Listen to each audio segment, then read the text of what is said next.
Now, the transition from Jay as the MC to Jay as the presenter for today. So as I mentioned, I'm an advanced computing strategist for Google Cloud, and I'm going to talk to you today about Google Cloud for Science, some new capabilities for accelerating innovation and discovery.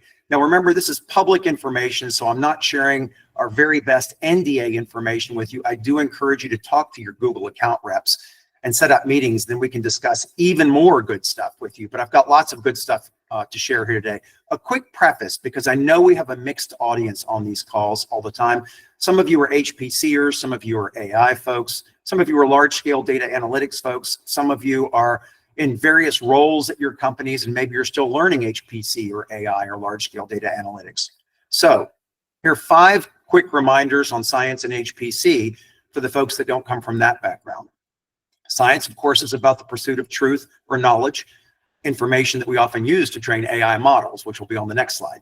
Hypotheses, theories, and experimental or observational data have been our primary tools for centuries. Computing and digital data has really magnified the capabilities of these tools because you can encapsulate your theories in simulation codes, and you can use large-scale computational data analytics on digital data. HPC is all about fast computing, often on very large problems as well. So you're leveraging large memory as well as very high performance. And that's because many complex physical problems are challenging to solve numerically.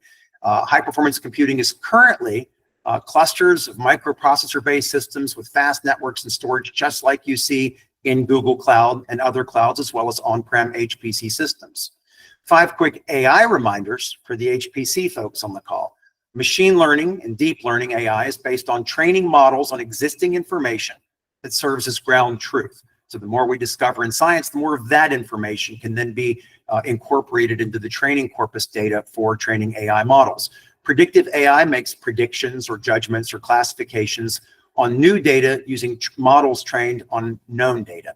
Generative AI extends that by using a prompt as context and perhaps uploaded information as context as well to generate new content, but within the scope of that context and the model that was trained. ChatGPT launched less than 3 years ago. So generative AI is all still very, very new in our daily lives. It actually stemmed from a paper that Google published 8 years ago called Attention is All You Need. But in terms of being in our hands on a daily basis, it's less than 3 years and it's evolving very, very rapidly. And just remember that Gen AI seems to think or reason, and we even call things reasoning models because we force them to take logical sequential steps, or what we hope will be logical sequential steps, but they're really just math and data and operating on context that you provide. With that, I'm going to jump into Google Cloud HPC. High performance computing on Google Cloud as anywhere is really dependent on 4 key elements: the compute elements, storage, networking, and HPC software that makes these many different servers and storage devices act together as a virtual supercomputer when needed on large problems. Now, in decades gone by, we built these big special purpose supercomputers that were very different from mainstream computers. Now we do it through networking and software to assemble the high-end compute and storage components and make them work together as one kind of virtual supercomputer. And Google's been doing this for a long time. This is a bit of an eye chart, but you'll be able to watch the YouTube video later. And I know I'm going fast, but I hope you'll check out the video for more information later and for details.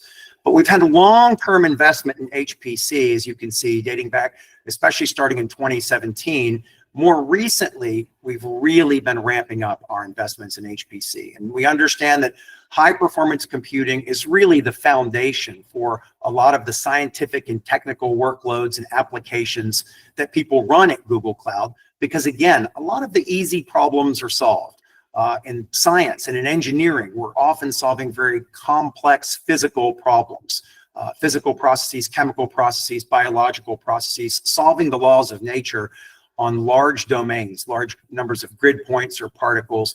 And so you can see we've got a multi-year investment in high-performance computing culminating here in 2025 with some new compute instances at the top that I'll talk about here. New software, again, I mentioned software is the glue that makes all these compute instances work together as a virtual supercomputer. And we'll jump right into that in just a second. So Google Cloud helps meet HPC needs with the fastest time to insight and simplicity. It is fast and flexible. It is easy and compatible. It is partner preferred. I'm going to show you a slide of our partners in just a second.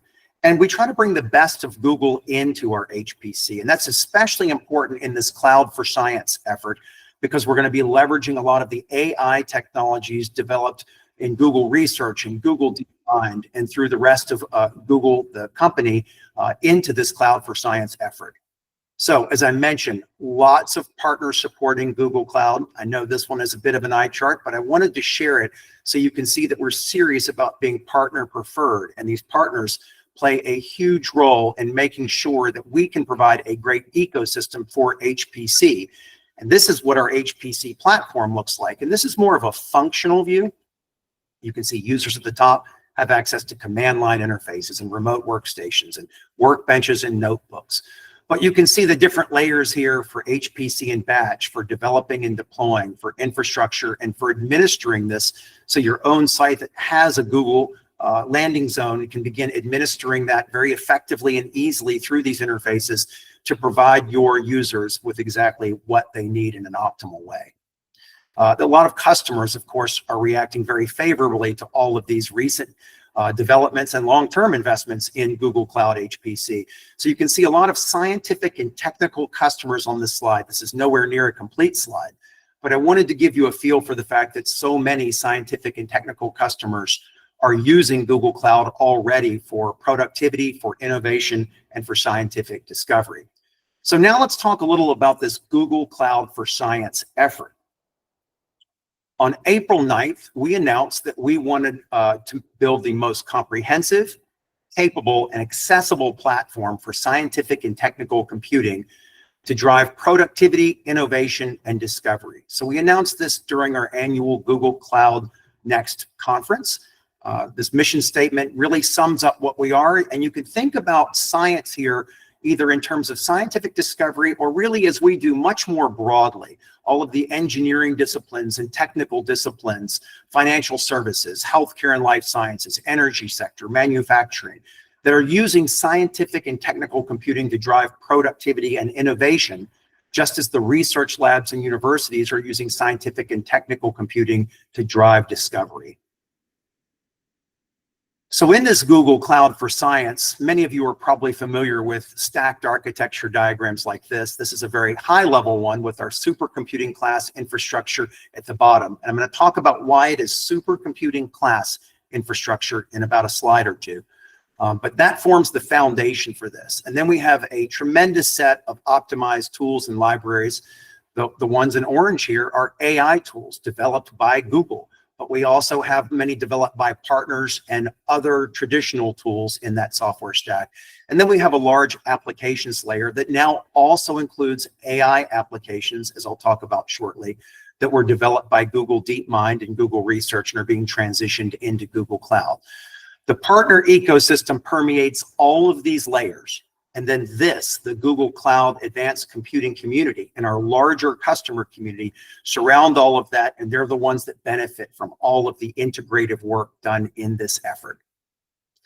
So as I mentioned, the foundation is supercomputing class solutions for science and industry. And we're very proud this year to announce several enhancements to our cloud infrastructure that are particularly attractive to scientific and technical computing users that are developing new products, that are engaged in daily engineering of new products and services, or that are trying to discover new things in many domains of science. On the compute side, the latest announcements are having the latest AMD EPYC Gen 5 CPUs in our H4D instances, and having the latest NVIDIA B200 and GB200 GPUs in our cloud as well. We also announced RDMA, low latency, high bandwidth networking. And I'll talk about why that's important in an upcoming slide. We announced managed Lustre parallel file system and new software for managing clusters and for us providing clusters as a managed service called Cluster Director. So a couple of slides on those H4D instances, because that is so incredibly important in scientific and technical computing. These are our newest and most powerful CPUs as part of our environment in Google Cloud for Science. and for scientific and technical computing overall. It is the new 5th generation AMD EPYC processors, codenamed Turin. They have very high per core single node performance, best memory bandwidth and bandwidth per core, and best price and performance combinations for HPC workloads. And they are connected. Again, as we talked about a few slides ago, the networking is very important for being able to enable these powerful processors to attack large problems as a virtual supercomputer.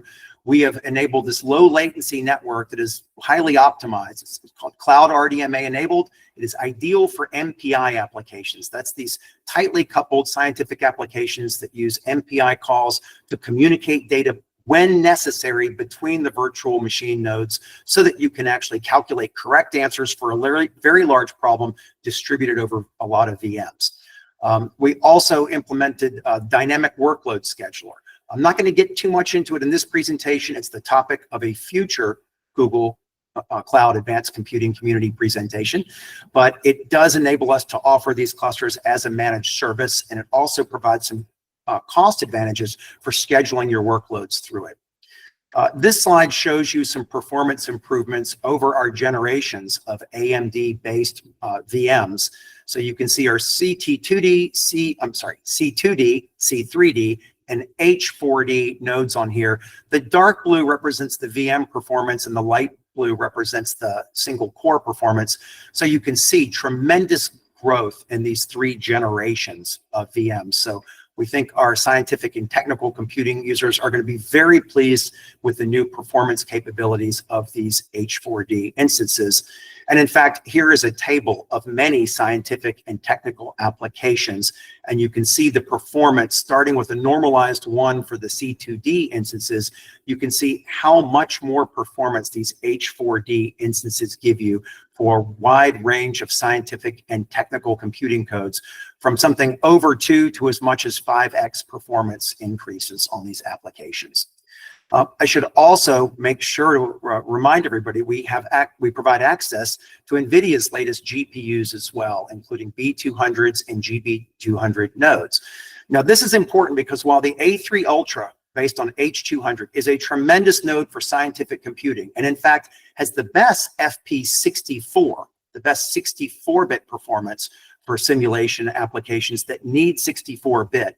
The performance of the lower precision, often used for AI training and inferencing, goes up dramatically in the B200 and GB200 instances. So by providing all 3 of these GPU VMs in Google Cloud, we're able to really help scientists and technical application developers choose the right GPU type for their application, depending on whether they're doing simulation and whether it needs 64-bit floating point operations or maybe only needs 32-bit floating point operations, which B200 and GB200 are excellent at.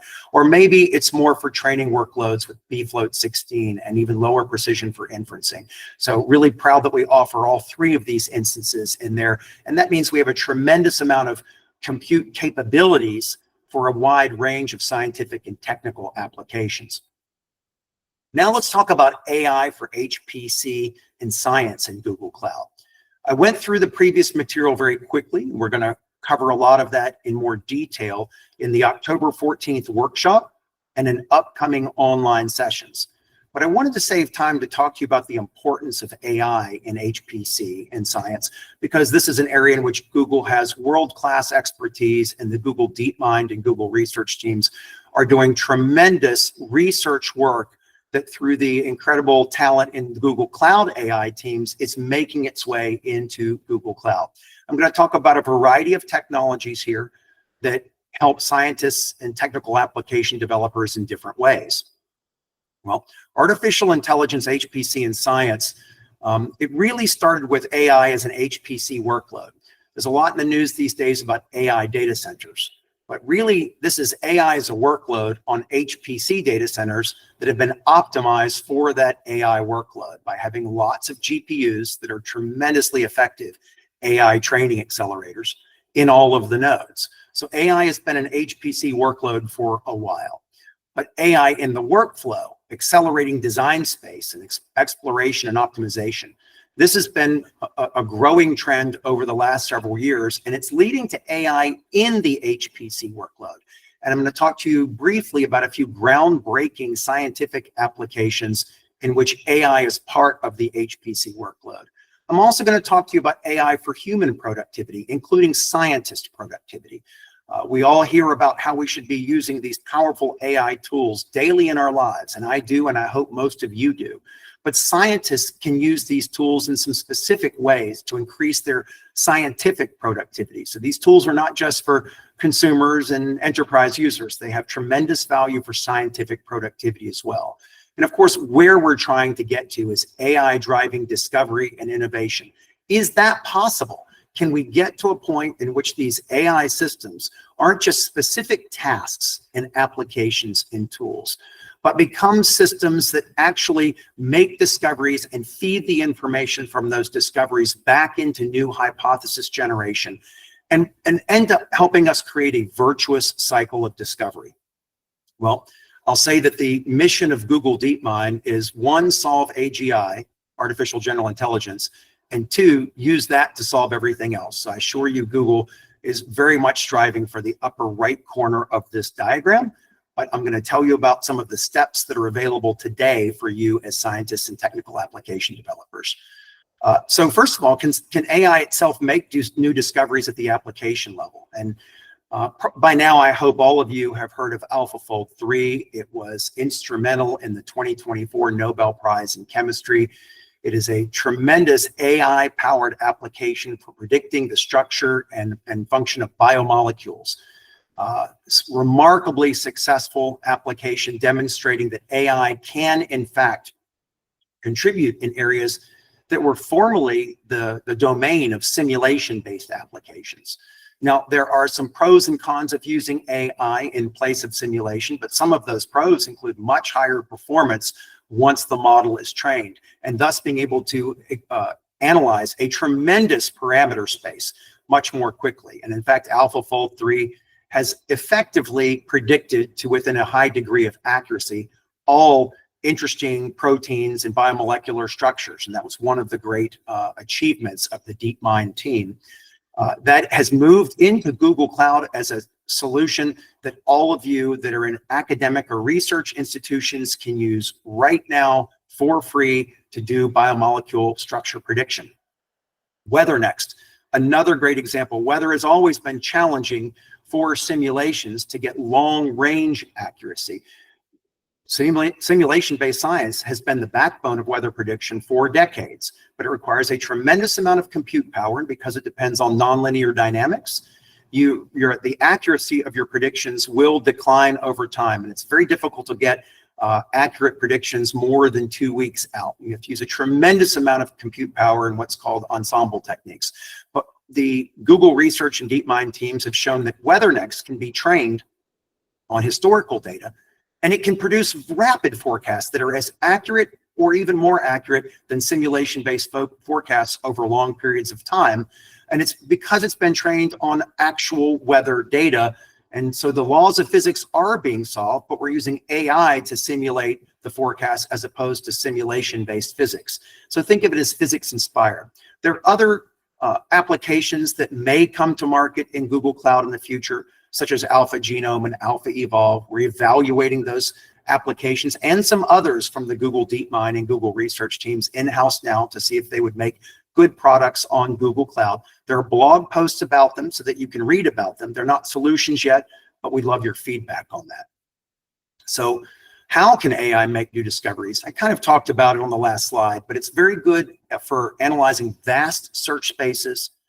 It's very good when you have lots of historical physical data that you can use to train the model. And you might think as a simulation scientist, but I'm not solving the laws of physics. No, but Mother Nature solved them.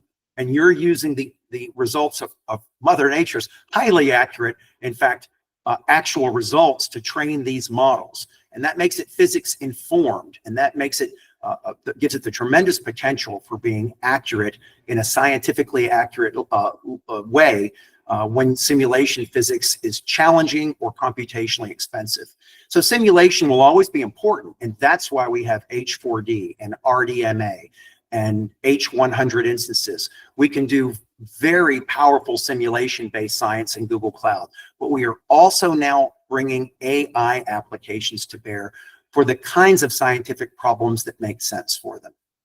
Now, not all of you may care about those particular AI applications, although I assure you more and more applications are likely to come from the great work at Google Research and Google DeepMind. We're evaluating that all the time. But all of you can use these next set of tools in your scientific productivity. I hope you're already using Gemini. I hear that Gemini is now #1 in the iPhone App Store, although largely driven by Nano Banana for fun images as opposed to scientific productivity. But I hope that you're using Gemini. You've certainly heard of NotebookLM. It became very famous because Jensen Huang, CEO of NVIDIA, said it was one of his favorite apps, and he uses it every day. Google AI Studio, Gemini Code Assist, if you're developers, I hope you've heard of that and have tried it out. And Gemini CLI is pretty new. These 5 tools are really good for scientific productivity. I'm going to talk about each of these really quickly with the reminder that we've talked about them in past sessions in more detail, and they will certainly be featured in future sessions in more detail as well. So how can AI make scientists more productive? We talked about a few applications making new discoveries. This is about making the human scientist more productive.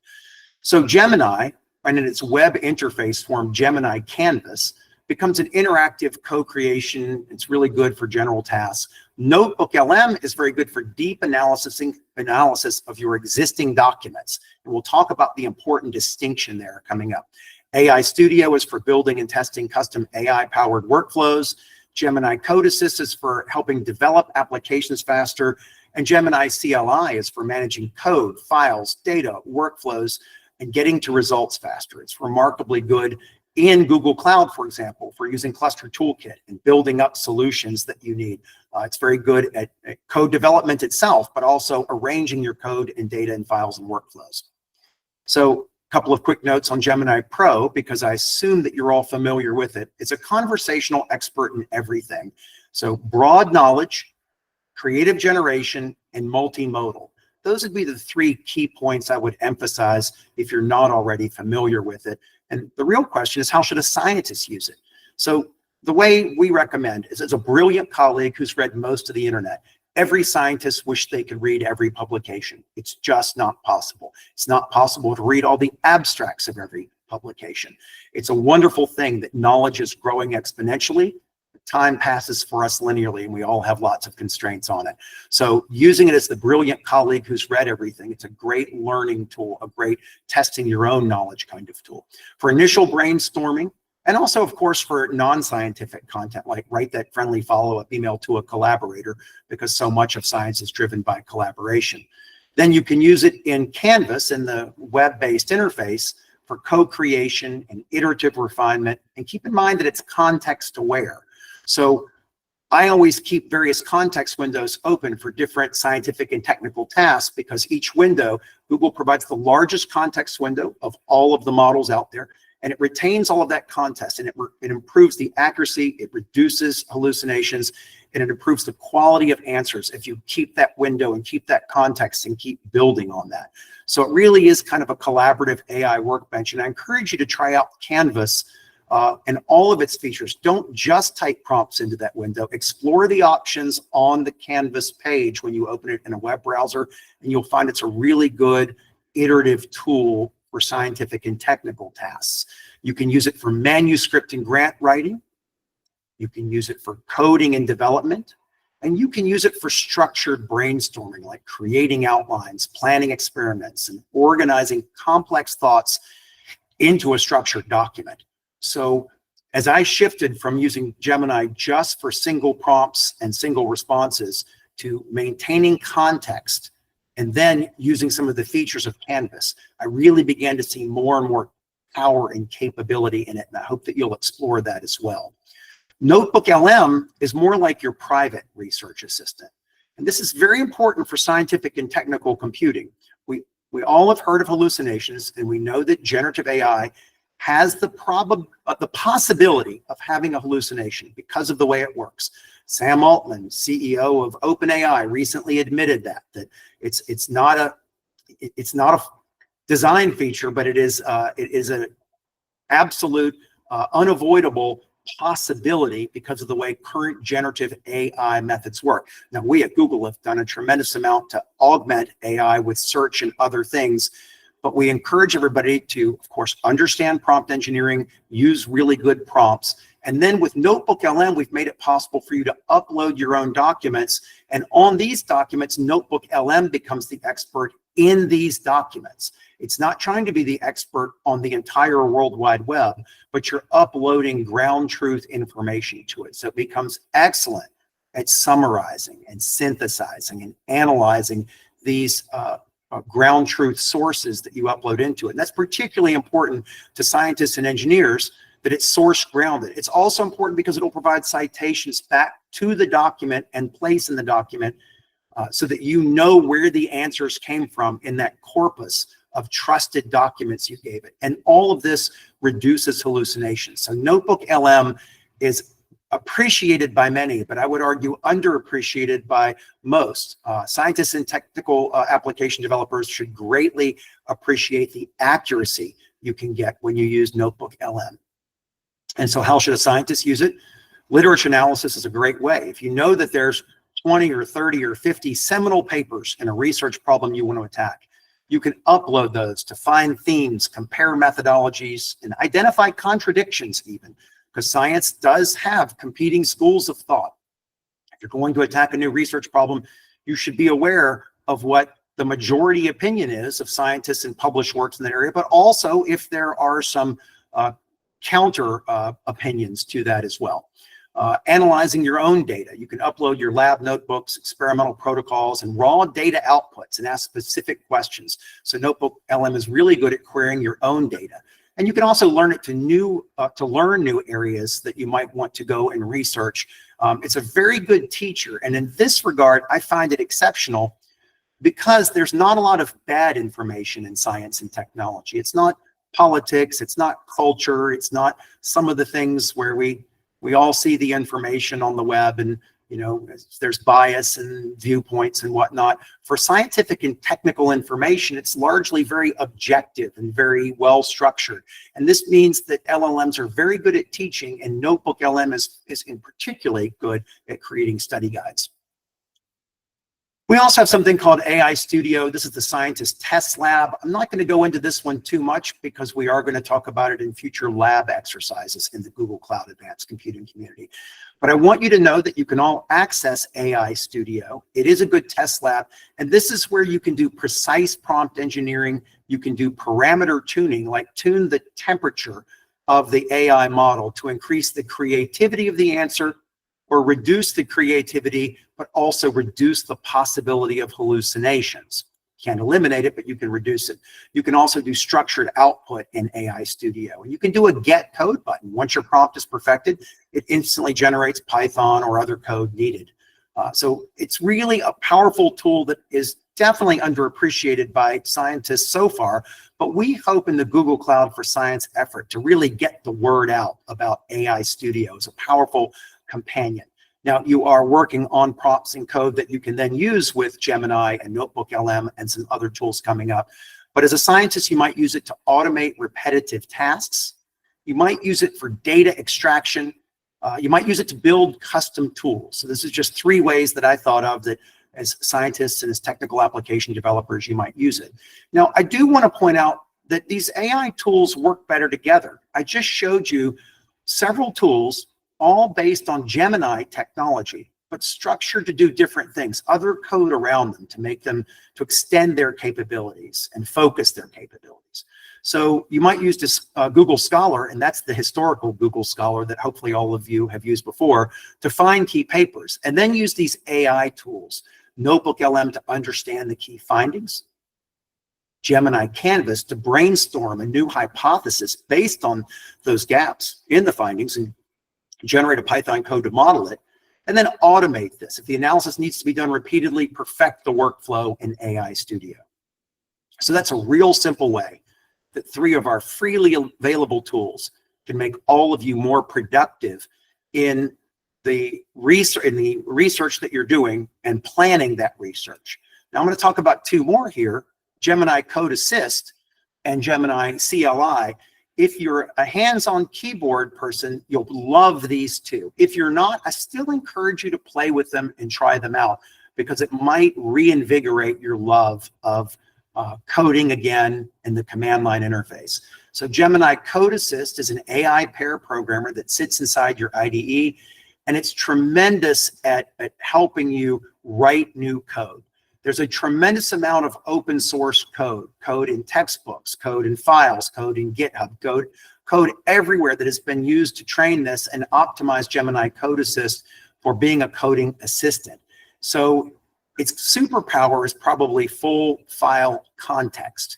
So it can go beyond completion of just generating code. It can generate code, so you can create entire functions, as you see in the first bullet here, from a simple comment. Like, here's a comment: function to load a netcdf file and return the temperature variable. That comment can lead to the code to do exactly that, greatly shortening your time to create new code. It can explain code very well. This is really useful when you get handed code from a colleague. So just as you're probably already using Gemini and hopefully NotebookLM to summarize documents, you can use Gemini Code Assist to summarize code, explain code to you at any level of detail, because you can keep prompting for as much detail as you need. And to refactor code, select a block of code and ask it to improve it. There's a lot of great code examples out there of optimal code and optimal algorithms. And so you can use it to refactor code as well.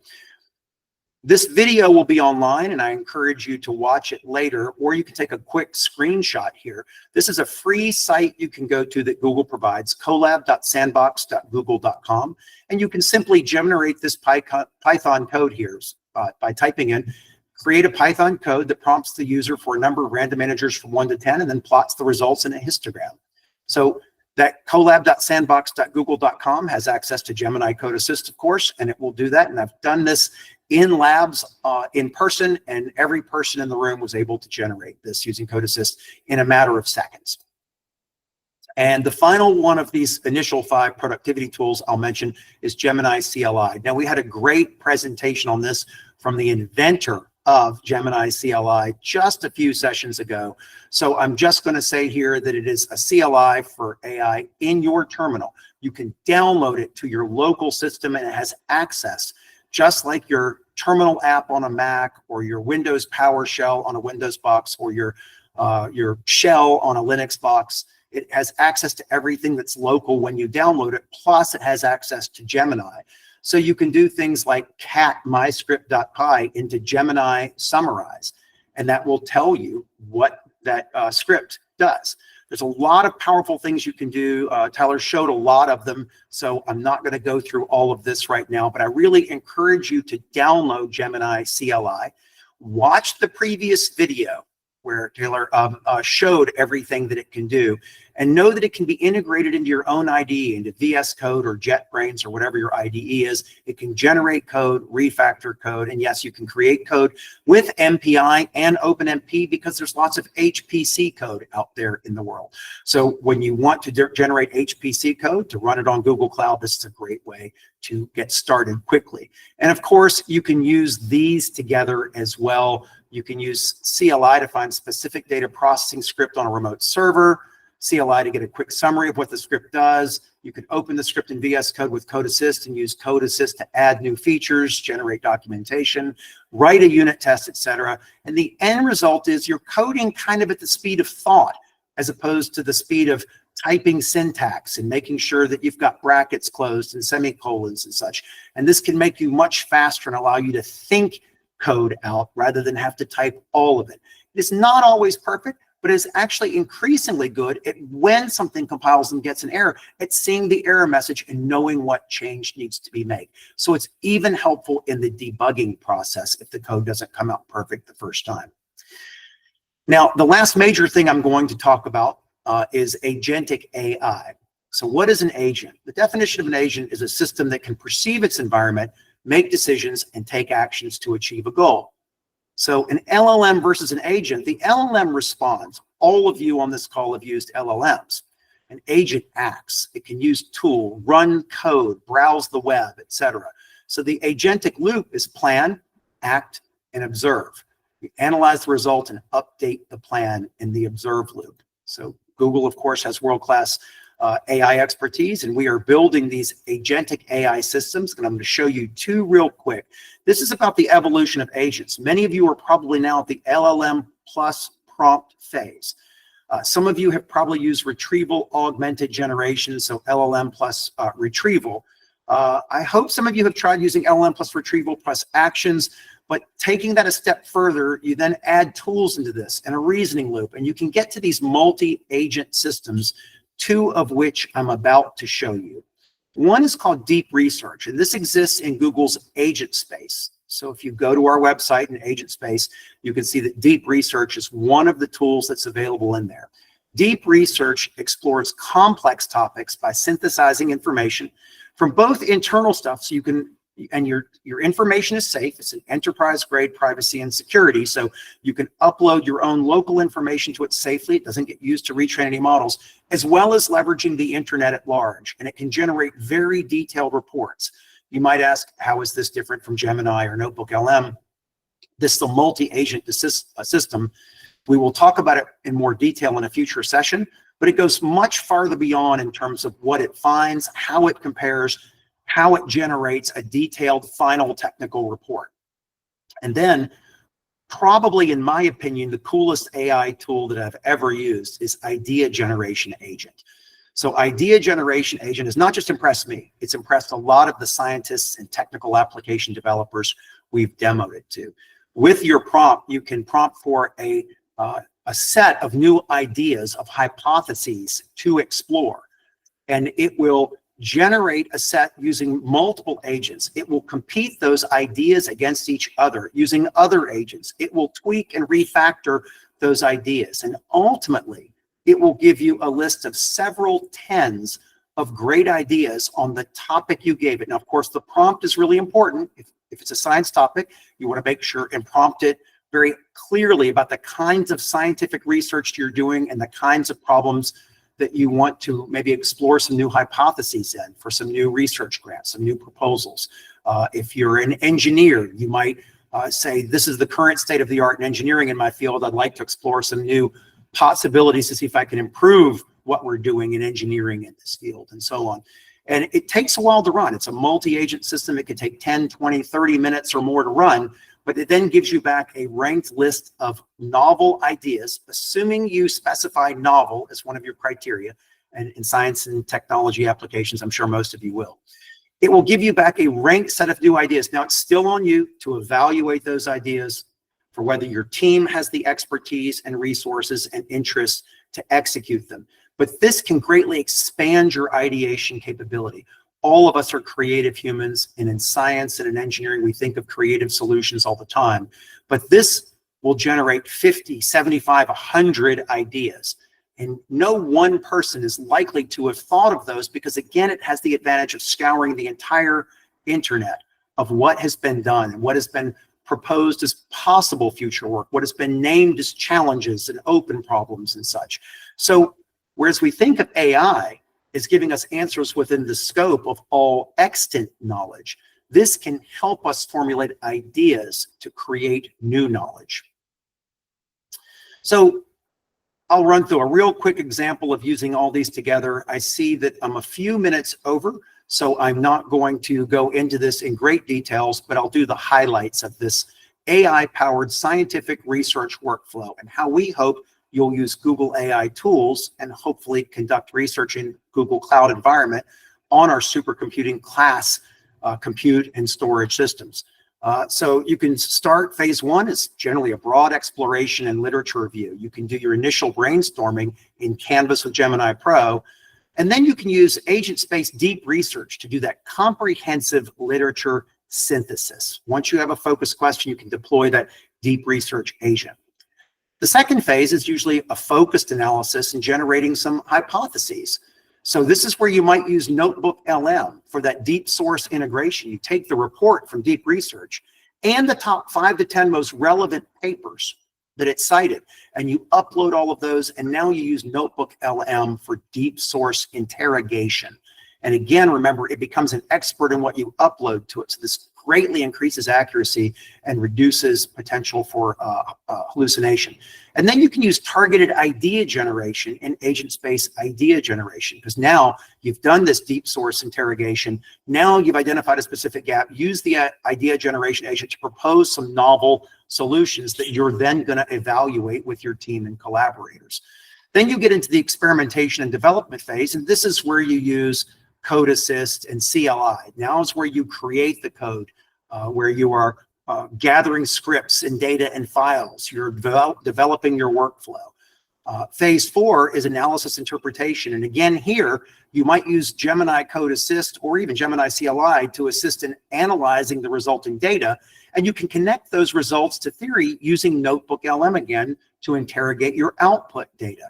And in phase 5 is your dissemination and writing. You can use Canvas with Gemini Pro to get started on that, to iteratively improve the quality of your writing. And maybe the final touches with Gemini Pro, like use quick prompts for the finishing touches, like generate 5 potential titles for this research paper and such. So that was a quick run through about how all 7 of these tools could increase your scientific productivity, from learning and research to idea generation to developing and running and analyzing the results of the codes that are part of that scientific process. The future might be something like an AI co-scientist. Google DeepMind has published a blog on this. Many people have been asking us about this. Again, I'm not making any commitments in a public audience as to whether or when this might be delivered, but I assure you incredibly talented people are evaluating that and taking feedback and considering something that links all of these processes together. And even other larger, bigger picture views of how to link all of this together and maybe turn it into a virtuous discovery cycle. I will share one slide here on data before we close, and that's that we host many scientifically important data sets. So these LLMs are trained on the world's body of literature. When you use NotebookLM, you can upload specific sources in which you want it to really deeply analyze and become experts. You can generate reports, deep research reports with deep research and agent space. But we also host lots of data that you may want to use in training your own models. And we offer Vertex AI for developing your own models. And you might find these data sets as an incredible array of data sets throughout Google. Some are in Google Cloud Storage, some are in BigQuery, some are in Earth Engine. Lots of interesting data sets for scientists, for technical application developers. And we hope that you'll explore. It's cloud.google.com/datasets. We'll talk about that a little bit more coming up in a second. And finally, I'll close with just some quick future directions. You can count on us to release H4D into GA relatively soon. It's in a public preview right now, getting great feedback from folks. There'll be a persistent infusion of new HPC optimized technologies in Google Cloud, and continued evolution of Cluster Director and more Cluster Toolkit blueprints. That's probably all I can say without going into non-disclosure stuff, but talk to your account rep for more things we'll be doing in HPC Solutions. We're working on easier ramping and migration, and also making you more expert, more documentation and training, including coming up on October 4th at our event in Austin with both an intro lab and a more advanced presentation on performance and scaling. There will also probably be more tools available in Google Cloud. We're evaluating other things that the talented folks at Google DeepMind develop, like co-scientists and AlphaEvolve and AlphaGenome and other applications. Again, no commitments in this presentation, but stay tuned in the Google Cloud Advanced Computing community, and as decisions are made and announcements made, we'll be sharing those with you here. I mentioned the scientific data collections and analysis. We do want to do some things here to make it easier to find the data you want, and to maybe some more analysis tools. And of course, the Google Cloud Advanced Computing community will be a big part of the Google Cloud for Science effort going forward, because this is where every week we're going to bring you information about tools and techniques and best practices and lessons learned and new resources and new solutions. We'll be presenting thought leaders and expert practitioners. So this will be a way that you can persistently advance your own knowledge as these solutions emerge, as these new technologies are developed. So we will continue to improve the Google Cloud Advanced Computing community and bring you the best information there. If you have ideas, suggestions, or requests, There's multiple ways you can share those. You can tell us via the Google Meet chat now. We're saving the chat from this. You can attend our Google Cloud Advanced Computing Community event in Austin on October 14th. It starts at 10:30 a.m. that day. So if you're driving from Central Texas, you could leave that morning. If you're flying in, you could catch a morning flight that day as well. You'll be able to meet a lot of the HPC team and talk to them in person there. And you can also share online. At the end of the year, our final session of the year will be a town hall session. You can attend SC25 and tell us in customer meetings, and those are non-disclosure meetings, so we can tell you those, or you can set those kind of meetings up with your account executive, or you can email me, jboisseau@google.com, and I'll make sure you get the information you need and put you in touch with the people you need to be in touch with. So with that, we have time. I realize that was incredibly fast and a lot to cover, but the Google Cloud for Science effort is big. And as I said, we'll dive into a lot of those specific technologies and solutions in the weeks ahead. Now that we've gone to weekly, we wanted to give you a comprehensive overview today. And now we will move into Q&A, and I will pull some questions out of here. Let's see. Yarmud Buckley asks, is RDMA over Converged Ethernet announced as a roadmap item? I remember seeing impressive demos of traversal several times to this. Well, we've announced RDMA. That is what's publicly announced, and you can find that information on our website. And you can find out information about our cloud RDMA for our H4D instances, as well as what we're using for in our GB200 instances on our website. Bill Turner asks, would NotebookLM exclusively maintain my data security, and/or could I run it in an air-gapped environment? NotebookLM Enterprise version does maintain your data security. I can't answer the question for the free consumer version, Bill. I admit I don't know the answer to that, but I do know the enterprise version, and the enterprise version of all of our AI products maintains your data privacy and security. Bill Turner asked about Willow, question mark. I didn't address quantum computing in this, and I will invite somebody from the Google Quantum AI team to come and present on that. You might remember we had Karina Chow present several months ago, and also Dave Bacon from Google Quantum AI presented. We also had a different quantum session with an analyst and a different thought leader in quantum computing. We certainly will invite Google Quantum AI to come back. We are very hopeful and optimistic about the path of quantum computing as a new modality of high-performance computing. And when that is ready, just as we're always integrating new technologies into Google Cloud to help with scientific and technical computing, when quantum computing is ready, we would be doing that as well.